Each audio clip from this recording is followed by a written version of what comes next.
Hi everyone. So, as we have discussed in my previous video, today we will start with carbon and its compound. अब usually हम क्या करते हैं, पहले देखते हैं, मेरे साथ में तो ऐसा ही है कि हम पहले क्या करेंगे, हम देखेंगे कि हमें कौन कौन से टॉपिक्स पढ़ने हैं। तो पहली चीज हम पढ़ेंगे दैट इज कोवेलेंट बॉन्ड, कि कोवेलेंट बॉन्ड ही कार्बन क्यों बनाता है। Next thing we will study is saturated and unsaturated carbon compound, that is single bonds, double bonds and triple bonds. Third, nature of carbon, that is carbon का nature कैसा होता है। फिर हम देखेंगे कि वो चेन, ब्रांचेस एंड रिंग्स क्यों बनाता है। I know many of these topics are not in this syllabus this year, but they are the basics for the future classes, that is 11th and 12th are based on these only. So it might be very helpful to you to understand the basics so that in future you can use them and you can clear your concepts. Okay, तो इसके बाद हम पढ़ेंगे chain, branches and rings. उसके बाद में friends group, जिसे मैं फ्रेंड्स ग्रुप बुलाती हूँ, that is functional group. Okay, functional group यानी कि हमारे ketones, aldehyde, carboxylic acids, alcohols and many more, वो हमारे फंक्शनल ग्रुप्स में आएंगे। Then we will talk about homologous series, that is alkanes, alkenes and alkynes. Then nomenclature, I know this is also not in your syllabus but very important topic, so we will discuss it as well. Then chemical properties. Chemical properties are the properties which are performed by carbon and its covalent compounds. Then we will talk about the isomerism. Isomerism show by different carbon compounds. Then important compounds of carbon, that is ethanol and ethanoic acid, इनकी properties, इनके usage और इनके normal name and scientific name and everything we will talk about that. And at the end we will talk about soaps and detergents. Okay, so today we will start with covalent bonds. Okay, now we will talk about covalent bonds. So whenever we talk about covalent bonds, one thing should always come in your mind. एक चीज आपके दिमाग में हमेशा होनी चाहिए कि जो कोवेलेंट बॉन्ड्स होते हैं वो पेयरिंग एंड शेयरिंग है, वो याराना प्ले करते हैं। दैट मीन्स दे हैव यारी इन बिटवीन देम, उनमें ना लेन है ना देन है, they are just sharing things and just pairing together, यानी कि वो साथ में रहते हैं और अपनी चीज़ों को शेयर करते हैं, जैसे हम अपनी दोस्ती में करते हैं कि अरे तेरी शर्ट बहुत अच्छी लग रही है, ये मैं बोरो कर लूँ क्या, अरे तेरी ड्रेस बहुत अच्छी लग रही है, मैं ये बोरो कर लूँ क्या। इसी तरीके का कुछ बॉन्ड कार्बन का होता है। मैंने बोला ना ये फ्रेंडली ग्रुप्स होते हैं, ये फ्रेंडली ग्रुप्स बनाते हैं। तो कार्बन एक फ्रेंडली कंपाउंड है, ठीक है, एक कार्बन एक फ्रेंडली एलिमेंट है, ठीक है। वो क्या करता है, वो पेयरिंग एंड शेयरिंग करता है, यानी कि वो दूसरे लोगों से यानी दूसरे एलिमेंट्स से पेयर शेयरिंग कर लेता है इलेक्ट्रॉन्स की, यानी वो अपने इलेक्ट्रॉन्स उनके साथ शेयर करता है, उनके इलेक्ट्रॉन्स अपने साथ शेयर करता है और उनके साथ में एक पेयरिंग बना लेता है, एक फ्रेंडशिप क्रिएट कर लेता है। That's why they it form covalent bond, यानी कि दोनों में आधा आधा हिस्सा है और दोनों इसमें बहुत ज़्यादा क्या है, खुश हैं इस बॉन्ड में। That's why this bond is known as covalent bond, यानी दोनों अपनी वैलेंसीज का यूज कर रहे हैं। को यानी इकट्ठा, हम बोले ना कॉपरेशन, यानी कि दो लोग इकट्ठे साथ में काम कर रहे हैं, वैसे ही कोवेलेंट बॉन्ड क्या होता है, दैट इज को यानी इकट्ठा, दोनों साथ में और अपनी वैलेंसीज को शेयर कर रहे हैं। That is what covalent bond is, therefore it is what pairing and sharing of bonds. अब एक क्वेश्चन अराइज होता है, सिर्फ कार्बन क्यों, बाकी एलिमेंट्स भी हैं, वो भी याराना प्ले कर सकते थे, दूसरों के साथ दोस्ती कर सकते थे, फिर अकेले कार्बन ही के ऊपर क्यों पूरी ऑर्गेनिक केमिस्ट्री बना दी गई। Correct, no doubt. कार्बन के पास दो चीजें हैं जो कि बाकी एलिमेंट्स के पास में नहीं है। पहली चीज वो टेट्रावेलेंट है, दैट मीन्स कार्बन कैसा है, कार्बन के इनर ऑर्बिटल में 2 इलेक्ट्रॉन्स है और आउटर में 4 इलेक्ट्रॉन्स है, क्योंकि कार्बन के पास 6 इलेक्ट्रॉन्स है, ठीक है। 6 इलेक्ट्रॉन्स होने की वजह से वो क्या है, टेट्रावेलेंट है, यानी वैलेंस शेल जो इसका आउटर मोस्ट शेल, उसमें उसके पास 4 इलेक्ट्रॉन्स है, ठीक है। तो इस वजह से उसके पास 4 की वैकेंसी हो गई। फॉर इंस्टेंस हम कार्बोकैटायन बनाए, ठीक है, यानी कि क्या कर दे, हम यहाँ से 4 इलेक्ट्रॉन्स को रिमूव कर दे और C4 पॉजिटिव आयन बना लें, तो क्या ये स्टेबल रहेगा। ऐसा आयन बनाया तो जा सकता है बट ये स्टेबल नहीं रहेगा। क्यों, क्योंकि बहुत ज़्यादा अमाउंट ऑफ एनर्जी लगेगी इतने इलेक्ट्रॉन्स को घर से निकालने के लिए। For example, you have a house hold, हमने जॉइंट फैमिलीज देखी हैं, ठीक है, उसमें क्या हुआ, पापा की और चाचा की या चाचा की और दादाजी की लड़ाई हो जाती है आपस में। तो क्या होता है, एक फैमिली को दादाजी बोल देते कि नहीं नहीं तुम तो जाओ, तो दादाजी के पूरी फैमिली को निकाल सकते, गुस्सा करना अलग बात है, एनर्जी दे रहे हैं वो, पर निकाल तो पा नहीं सकते ना, क्योंकि वो एक फैमिली को निकाल रहे हैं, और फैमिली क्या होती है, खास होती है, तो पूरी फैमिली को निकाल पाना क्या होता है, उनके लिए बहुत मुश्किल होता है। सिमिलरली इन कार्बन, जब वो 4 इलेक्ट्रॉन्स की बात करते हैं तो 4 इलेक्ट्रॉन्स निकाल पाना बहुत मुश्किल होता है। क्यों? क्योंकि हमें पता है protons are equals to electrons, ठीक है, प्रोटॉन्स और इलेक्ट्रॉन्स क्या है, इक्वल इन नंबर है। देयरफॉर व्हाट हैपेंस, जब हमारे पास प्रोटॉन्स भी 6 है, +4 है, और हमारे पास इलेक्ट्रॉन -6 है, और हमने 4 इलेक्ट्रॉन्स निकाल दिए, तो प्रोटॉन्स बचे 6 और इलेक्ट्रॉन्स बचे -2, तो चार्ज क्या हो गया, हाईली अनस्टेबल हो गया। ऊपर से 4 को निकालने के लिए एनर्जी भी बहुत ज़्यादा लगेगी, तो जब हम इतनी ज़्यादा एनर्जी निकालेंगे, ठीक है, तो जो 6 प्रोटॉन्स रहेंगे वो 2 इलेक्ट्रॉन को बस होल्ड करेंगे, ठीक है। तो इस वजह से क्या हो जाएगा, ये लार्ज अमाउंट ऑफ एनर्जी जो लगेगी इनको निकालने के लिए, तो इसी से कार्बोकैटायन बनेगा, और तब हमारे पास क्या बचेगा, ये बचेगा, और ये हाईली अनस्टेबल हो जाएगा। क्यों? क्योंकि ये इलेक्ट्रिकली न्यूट्रल तो है ही नहीं। 6 यहाँ पे चार्ज है, यहाँ पे -2 है, +4 का चार्ज हो गया, +4 का चार्ज कभी भी, +4 का चार्ज कभी भी स्टेबल नहीं होता है। दैट्स वाई कार्बोकैटायन तो नहीं बना सकता, ठीक है। अब कार्बोकैटायन नहीं बना सकता, तो अब हम बोलेंगे कार्बो एनायन क्यों नहीं बना सकता, वो कार्बो एनायन भी नहीं बना सकता, ठीक है, यानी कि C4 नेगेटिव कार्बो एनायन, ठीक है, कार्बो एनायन भी वो नहीं बना सकता। वो क्यों नहीं कार्बो एनायन बना सकता है, क्योंकि अब क्या होगा, अब वो इस लैटिस में 4 इलेक्ट्रॉन, जो इसकी 4 वैकेंसीज हैं, 1 2 3 एंड 4, यहाँ पे उसकी जो 4 जगह छूटी हुई हैं जहाँ पे इलेक्ट्रॉन होना चाहिए था पर है नहीं उसके नेचर की वजह से, वो फिल करनी पड़ेंगी। वो तो फिल होने से रही, क्योंकि जब 4 इलेक्ट्रॉन आके बैठेंगी तब भी हमारा क्या हो जाएगा, ये हाईली अनस्टेबल हो जाए। क्यों?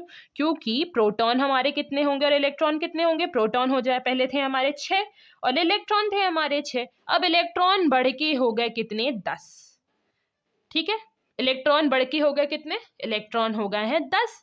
10 इलेक्ट्रॉन भी तो हमारा एटम क्या कर पाएगा, होल्ड नहीं कर पाएगा, क्योंकि न्यूक्लियस में इतनी पावर नहीं है कि वो इतने सारे लोगों को होल्ड करके रख सके। फॉर एग्जाम्पल, अब हमारे हाउस होल्ड की मैंने जैसे बात करी थी, इस कंडीशन में सिमिलरली अब हमारे घर में मेहमान आ गए, मेहमान आए तो ठीक, वो खाएं पिए और जाएं, ठीक है, यानी कि आए, उन्होंने 4 बातें करी, पॉलिटिक्स की बातें करी और दुनिया भर की बातें करी, ठीक है, वो सारी बातें करी और उन्होंने खाया पिया, नाश्ता किया, खाना खाया और वो चले जाते हैं।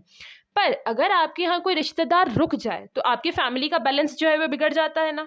फॉर एग्जाम्पल, कोई रिश्तेदार आके आपके यहाँ महीने भर रुक जाए कि अरे हमें यहाँ पे थोड़ा काम था, तो ऐसी कंडीशन में तो हो नहीं पाएगी पढ़ाई आपकी, ना घर के काम हो पाएंगे, घर की पूरी व्यवस्था जो है खराब हो जाएगी। सिमिलरली कार्बो एनायन में भी क्या होगा, जब 4 इलेक्ट्रॉन्स आके बैठेंगे तो 4 इलेक्ट्रॉन्स बैठने पर जो घर की पूरी व्यवस्थाएं हैं, इनके घर की, कार्बन की जो घर की पूरी व्यवस्थाएं हैं, वो पूरी क्या हो जाएंगी, वो पूरी खराब हो जाएंगी। देयरफॉर जब उसके घर की व्यवस्थाएं खराब हो जाएंगी तो इस वजह से उनका घर भी क्या हो जाएगा, अनस्टेबल हो जाएगा, तो ये कंडीशन भी क्या हो जाएगी, अनस्टेबल हो जाएगी। तो इस वजह से वो ना कार्बोकैटायन बना सकता है, ना वो कार्बो एनायन बना सकता है, सॉरी, ना वो कार्बोकैटायन बना सकता है, ना वो कार्बो एनायन बना सकता है। तो जब वो दोनों ही कंडीशन नहीं बना सकता, पर उसको अपनी ऑर्बिटल तो भरनी है, उसको अपना घर तो पूरा करना है, तो वो क्या करेगा, वो शेयरिंग एंड पेयरिंग कर लेगा, यानी कि वो दोस्ती कर लेगा, वो लोगों से दोस्ती कर लेगा। अब दोस्तों का बॉन्ड कैसा होता है, दोस्त आते हैं, खाते हैं और जाते हैं, दोस्त आएंगे, आपसे 4 बातें करेंगे, आपको 4 गालियां भी देंगे और फिर वहां पे सेटल हो जाएंगे और आपके साथ शेयरिंग पेयरिंग, आपकी कुछ बातें वो शेयर करेंगे, आप अपनी बातें कुछ उनसे शेयर करेंगे, और बस आप इंजॉय करके और वो अपने घर, आप अपने घर हो जाते हैं। तो इसी तरीके का बॉन्ड कार्बन ने सोचा कि सबसे अच्छा है, क्योंकि इसमें ना एक्सपेक्टेशंस होती है ना डिमांड होती है। यहाँ पे आप अपने दोस्तों के साथ सिर्फ चिल करते हो, मजे करते हो, वो ही ऑर्गेनिक केमिस्ट्री का पूरा खेल है, यानी ऑर्गेनिक केमिस्ट्री पूरी आपकी बहुत डिसेंट टॉपिक है, बहुत मज़ेदार टॉपिक है अगर इसे अच्छे से पढ़ा जाए तो इसके बाद में हमने देखा कार्बोकैटायन के और कार्बोनाइन के बारे में कि ये दोनों कंडीशन क्या है, पॉसिबल नहीं है। तो जब ये दोनों तो कंडीशन पॉसिबल नहीं है, इस वजह से इसने क्या बनाया, कोवेलेंट बॉन्ड बनाया। अब सेकेंड चीज हो जाती है कि मैम चलो आपने बोला कि इसके पास 4 इलेक्ट्रॉन्स हैं, ठीक है, बाकी जो इसके साथ वाले कंपाउंड्स है, इसके ग्रुप के कंपाउंड्स जैसे सिलिकॉन है, जर्मेनियम है, स्ट्रोंशियम है, सॉरी स्ट्रोंशियम नहीं, SN and Pb प्लेडेनॉल, ठीक है, ये क्या है आपके, ये भी तो 4 इलेक्ट्रॉन्स हैं इनके आउटर मोस्ट ऑर्बिटल में, इनकी भी वैलेंसी 4 है।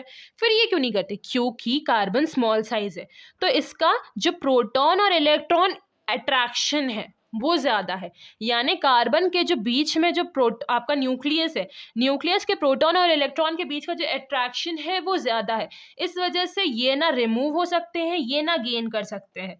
इस वजह से जो हमारा कार्बन है ये कोवेलेंट बॉन्ड शो करता है, और कार्बन के ग्रुप के बाकी एलिमेंट्स जो है वो कोवेलेंट ग्रुप बॉन्ड शो कर सकते हैं, but they are what, mineral based, ठीक है, वो लेड एंड ऑल सब क्या है आपके मिनरल बेस्ड है, तो वो कोवेलेंट बॉन्ड शो नहीं करते, वो आयनिक बॉन्ड शो करते हैं। तो इस वजह से हमारा जो पूरा खेल होता है कोवेलेंट बॉन्ड का वो कौन करता है, कार्बन। अब इसके साथ में कोवेलेंट बॉन्ड बनाने वाले कई एलिमेंट्स हैं। आप बोलेंगे कि ऑर्गेनिक केमिस्ट्री अकेले कार्बन पे, नो, अकेले कार्बन पे नहीं है, इसके साथ साथ कार्बन के साथ हाइड्रोजन होगा ऑब्वियसली, ऑक्सीजन होगा, नाइट्रोजन होगा, फॉस्फोरस होगा, एज वेल एज सल्फर होगा। ये कुछ मेन कंपोनेंट है हमारी पूरी ऑर्गेनिक केमिस्ट्री के, यानी कहीं अगर कोई, as well as halides, halogens, chlorine, fluorine, bromine, iodine, ठीक है, ये पूरे जो एलिमेंट्स हैं ये क्या करेंगे, x is denoted for halogens, ठीक है, हेलोजेंस, हेलोजेंस मतलब पूरे ग्रुप जो आपका दैट इज ग्रुप 17 है, फ्लोरीन, क्लोरीन, ब्रोमीन, आयोडीन, इसके लिए बना हुआ है, ठीक है। तो हेलोजेंस जितने एक्स हम अगर मैं कहीं लिख दूं, दैट मीन्स वो ग्रुप 17 के लिए लिखा हुआ है, that is what, for group 17, okay. अब इसके बाद में हमारी जो पूरी ऑर्गेनिक केमिस्ट्री है वो इन्हीं बॉन्ड से मिलकर बनी हुई है। तो हम आगे फर्दर इसको क्या करेंगे, बाकी स्टडी करेंगे। अब हम पढ़ेंगे saturated and unsaturated carbon compounds, clear. तो अब हम किसके बारे में पढ़ेंगे, एज पर लिस्ट अब हम पढ़ेंगे सैचुरेटेड एंड अनसैचुरेटेड कंपाउंड्स के बारे में। तो what are saturated compounds and what are unsaturated compounds, इसका आंसर मिलने के पहले एक चीज हमें डिस्कस करनी चाहिए, और वो चीज क्या है, वो है डॉट स्ट्रक्चर्स। डॉट स्ट्रक्चर्स क्या होते हैं, डॉट स्ट्रक्चर्स बेसिकली आपको बताते हैं कि एक एलिमेंट दूसरे एलिमेंट के साथ में कोवेलेंट बॉन्डिंग कैसे करता है। ये कोवेलेंट बॉन्डिंग के स्ट्रक्चर्स है, इस वजह से इन्हें डॉट स्ट्रक्चर कहते हैं। क्यों, क्योंकि इनमें डॉट के जैसे क्या रिप्रेजेंट कर रहे हैं, जैसे ये आप देख पा रहे हैं डॉट्स हैं इनके, उसमें हम क्या रिप्रेजेंट कर रहे हैं, दैट इज हम इसमें रिप्रेजेंट कर रहे हैं क्या, इसमें हम रिप्रेजेंट कर रहे हैं कार्बन, यानी उसके इलेक्ट्रॉन्स, कार्बन के इलेक्ट्रॉन्स एंड हाइड्रोजन के इलेक्ट्रॉन्स, तो इसको रिप्रेजेंट कर रहे हैं। इस वजह से ये हमारे क्या कहलाएंगे, डॉट स्ट्रक्चर्स कहलाएंगे, ठीक है। तो अब इन डॉट स्ट्रक्चर्स के बारे में हम बात करेंगे और इनके साथ में हम देखेंगे कि कैसे ये बॉन्डिंग करते हैं। पहले हम देखेंगे हाइड्रोजन को। तो हाइड्रोजन और हाइड्रोजन की आपस में क्या होगी, बॉन्डिंग होगी। कैसे होगी, हाइड्रोजन के पास एक इलेक्ट्रॉन, इसके पास एक इलेक्ट्रॉन। फॉर एग्जाम्पल हाइड्रोजन, ये वाला हाइड्रोजन टिफिन में चावल लाया है, आलू और चावल, और ये वाला आपने टिफिन में क्या लाया, मंगौड़ी, मूंग दाल के पकौड़े और चटनी, ठीक है। अब दोनों को एक दूसरे का टिफिन अच्छा लग रहा है देखने में, तो दोनों क्या करेंगे, दोनों एक दूसरे के साथ में बैठ के लंच कर लेंगे और दोनों एक दूसरे के साथ में शेयरिंग कर लेंगे। जैसे ही दोनों ने एक दूसरे से शेयरिंग करी, लो बन गया बॉन्ड, हो गई दोस्ती। तो ऐसे ही हाइड्रोजन क्या करता है, दोस्ती करता है। हाइड्रोजन ने हाइड्रोजन के साथ में दोस्ती कर ली और लो बॉन्ड बन गया। सिमिलरली अगर हम मीथेन देखें, मीथेन क्या है, मीथेन भी एक कंपाउंड है। मीथेन यानी CH4, कार्बन 1, हाइड्रोजन 4। कार्बन के पास कितने इलेक्ट्रॉन्स, 1 2 3 एंड 4, चाहिए कितने, 4। हाइड्रोजन को कितने चाहिए, 1। तो एक हाइड्रोजन ने बोला कि मैं कार्बन के एक एटम के साथ में, एक इलेक्ट्रॉन के साथ में क्या कर लूंगा, शेयरिंग एंड पेयरिंग कर लूंगा, ठीक है। फॉर एग्जाम्पल इसको हम घर में देख सकते हैं, जैसे दादाजी हैं, ठीक है, दादाजी के हैं 4 बच्चे, ठीक है, एक दादाजी हैं, उनके हैं 4 बच्चे। अब उन्हें उनकी शादी करनी है स्टेबिलिटी लाने के लिए। अब उनकी लाइफ का तो एक ही मकसद रह गया, उन्होंने अपने बच्चे बड़े कर दिए, उन्हें अपनी शादी करनी है। तो उन्होंने क्या बोला, उन्होंने बोला चलो ठीक है देखते हैं। तो उनका जो एक बच्चा था उसकी हाइड्रोजन के साथ में उन्होंने बॉन्डिंग कर दी, दूसरे बच्चे की दूसरे हाइड्रोजन के साथ में बॉन्डिंग कर दी, तीसरे बच्चे की तीसरे हाइड्रोजन के साथ में बॉन्डिंग कर दी, और चौथे बच्चे की चौथे हाइड्रोजन के साथ में बॉन्डिंग कर दी। जैसे ही उनने ये चारों बॉन्डिंग करी वो फ्री हो गए, उनकी ऑर्बिट थी तो वो भर गई। और ये लोग आपस में सेटिस्फाई हो गए क्योंकि इनकी भी आपस में ऑर्बिटल्स भर गई, यानी हाइड्रोजन भी सेटिस्फाई हो गया और कार्बन भी सेटिस्फाई हो गया, दोनों सेटिस्फाई हो गए तो दोनों के बीच में लो बन गया बॉन्ड। जब सेटिस्फैक्शन आया तो बॉन्डिंग बन गई। ये क्या है, हमारे बॉन्डिंग है। अब इनको हम नॉर्मल वे में कैसे रिप्रेजेंट करेंगे, तो हो गया डॉट स्ट्रक्चर। अब इन्हें हम बॉन्ड के बेसिस पे कैसे रिप्रेजेंट करेंगे, तो इसको हम रिप्रेजेंट करेंगे हाइड्रोजन सिंगल बॉन्ड हाइड्रोजन, और इसको रिप्रेजेंट करेंगे carbon single bond hydrogen, carbon single bond hydrogen, carbon single bond hydrogen और कार्बन सिंगल बॉन्ड हाइड्रोजन। ठीक है, ऐसे हम इसको रिप्रेजेंट करेंगे। ये इस तरीके से रिप्रेजेंट होगा और ये इस तरीके से रिप्रेजेंट होगा। अब आप बोलेंगे मैम ये तो सिंगल बॉन्ड हुआ, आपने तो बोला आप डबल और ट्रिपल भी पढ़ाओगे। तो रुकिए जरा, सब्र कीजिए, सब पढ़ाएंगे हम। ठीक है, तो ये हो गया हमारे सिंगल बॉन्ड का फंडा। अब आप बोलोगे डबल बॉन्ड का फंडा बताओ। तो देखो, हमने क्या देखा, मीथेन देखा। अब हम देखेंगे ईथीन। ईथीन, एन नहीं है, ईन है, ई एन ई। एन ये अलग होता है, ये होमोलोगस सीरीज दो अलग अलग, तीन अलग अलग होती है, एल्केन एल्कीन एल्काइन। बहुत कंफ्यूजन होता है इसमें, पर कोई नहीं, हमारे साथ पढ़ेंगे तो सब ठीक होगा। तो इसमें क्या है, सी एच कितना होगा ये, कोई आपको आइडिया, C2 होगा ये। ईथ है यानी दो, C2 और H, दैट इज H होंगे इसमें कितने, 4। ठीक है, अब ये हमारा इथीन है।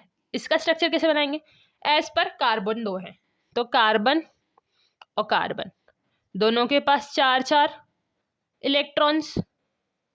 ठीक है,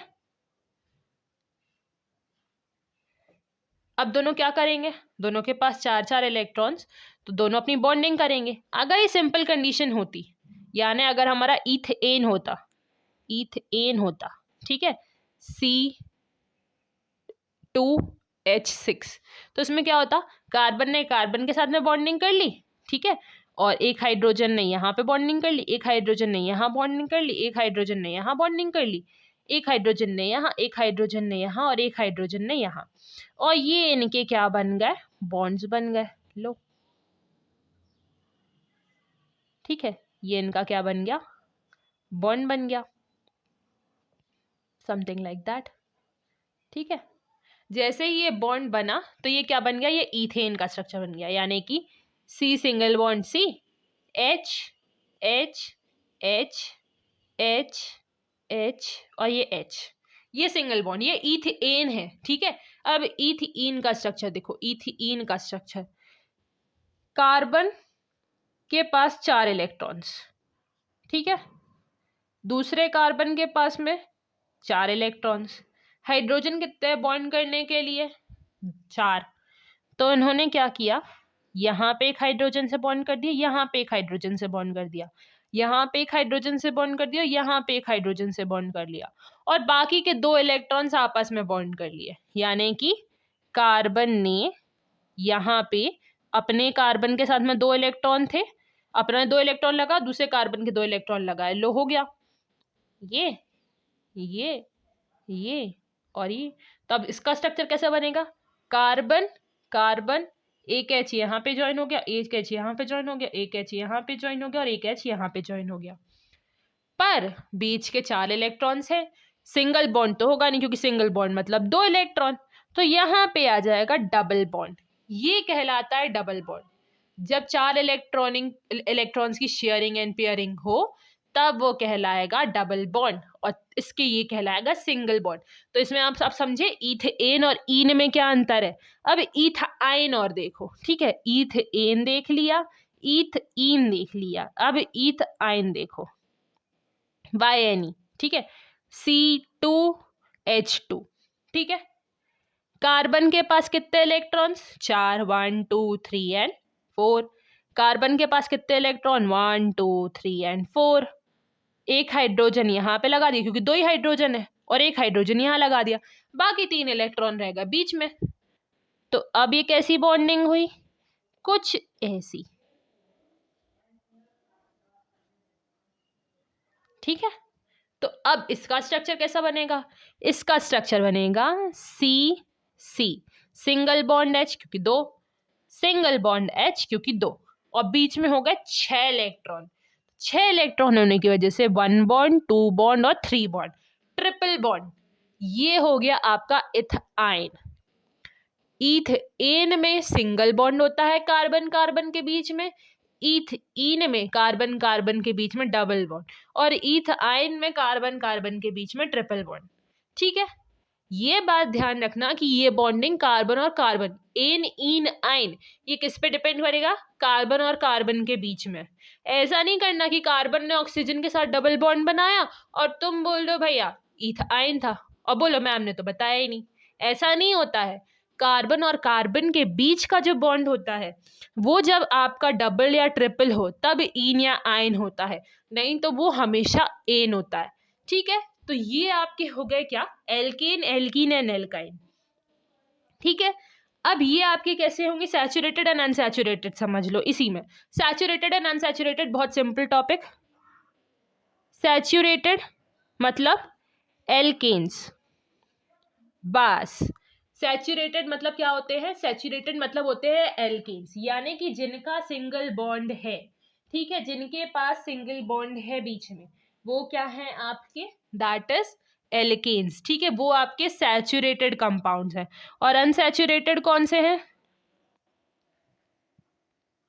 that is in, alkene and alkyne.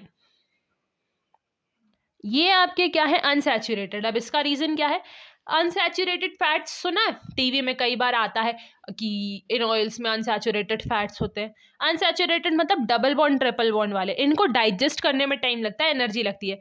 अब एक बॉन्ड तोड़ने में तो आप इजीली तोड़ सकते हो।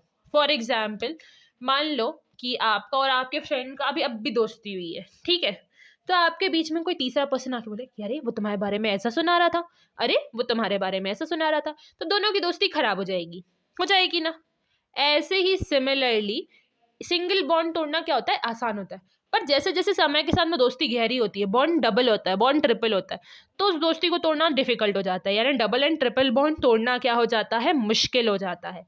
इस वजह से क्या होगा, डबल एंड ट्रिपल बॉन्ड अगर नहीं, मतलब तोड़ने में दिक्कत आएगी, तो वो अनसैचुरेटेड फैट हो जाएंगे, यानी वो आसानी से टूटने वाले फैट्स नहीं होंगे, उनको डाइजेस्ट करने के लिए क्या लगेगा, एनर्जी लगेगी, वो इजिली डाइजेस्टेबल नहीं है। इस वजह से ये जो एल्कीन्स एंड एल्काइंस है ये अनसैचुरेटेड है, यानी ये इजिली ब्रेक डाउन नहीं करते हैं, और इस वजह से ये अनसैचुरेटेड होते हैं। और सैचुरेटेड कौन से होते हैं, एल्केन्स होते हैं। आई थिंक सो इधर तक बातें सबको क्लियर होंगी। तो आज हमने जो टॉपिक कवर किया है that is covalent bond, unsaturated and unsaturated carbon compound. Next day मतलब इसमें हमने सिंगल बॉन्ड वाले बार डिस्कस कर लिया, ये सिंगल बॉन्ड, ये डबल बॉन्ड एंड ये ट्रिपल बॉन्ड। यहाँ तक मेरे ख्याल से सबको चीज़ें क्लियर हो गई होंगी। इसके बाद का जो टॉपिक रहेगा वो हम पढ़ेंगे क्या, वो है nature of carbon, nature of carbon, then chain, branches and rings, और उसके बाद में हम जो है नेक्स्ट टॉपिक स्टार्ट करेंगे। आई थिंक सो इधर तक आप सबको कोई डाउट नहीं होगा। For further videos please like, share and subscribe as well as comment. If you have any doubt, I'll solve it for you, everyone, personally. Okay? Thank you so much for giving me love and respect. Thank you so much.